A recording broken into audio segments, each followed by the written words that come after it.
Oke, kembali lagi. Sekarang adalah peralatan apa aja yang digunakan pada saat dilakukan sirkumsisi atau sunat oleh dokter. Oke, jadi sirkumsisi atau sunat itu bisa dilakukan oleh dokter umum, kemudian bisa dilakukan oleh mantri ya, jika dia sudah punya kewenangan atau kompetensinya. Kalau di Indonesia kan kadang bisa dilakukan juga oleh mantri gitu kan. Dan yang terakhir adalah dilakukan oleh dokter spesialis urologi ya, belakangnya SP ya, karena dia sudah sangat berkompeten dalam melakukan sunat. Nah, bed tindakan atau kasur tindakan atau istilahnya dengan circumference board untuk bayi. Yang kedua adalah lampu.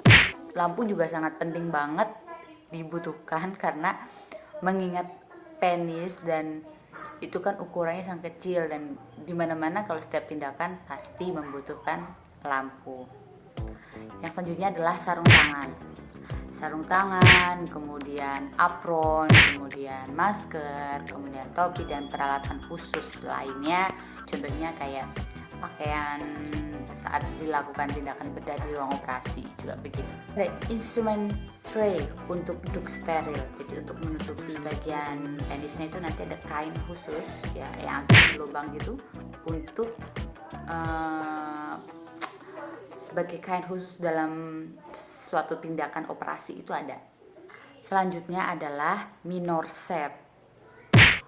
Yang diperlukan itu contohnya ada dissecting forceps, kemudian ada artery forceps, itu yang dua lurus dan dua bengkok, kemudian ada gunting jaringan, gunting kasa, kemudian ada holder, kemudian ada blade dan blade holder itu, sama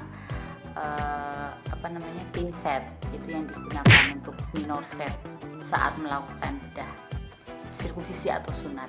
Kemudian adalah larutan antiseptik. Jadi yang biasa digunakan adalah cairan antiseptik kayak mengandung povidone iodine gitu. Mereknya banyak. Jadi saya menyebutkan isinya adalah povidone iodine. Dan ada kasa, ada tool gitu kita siapkan karena kan pasti ada risiko perdarahan ya. Kemudian ada obat anestesinya itu ada IMLA yaitu Eutectic Mixture of Local Anesthetic, sama lidocaine 2%.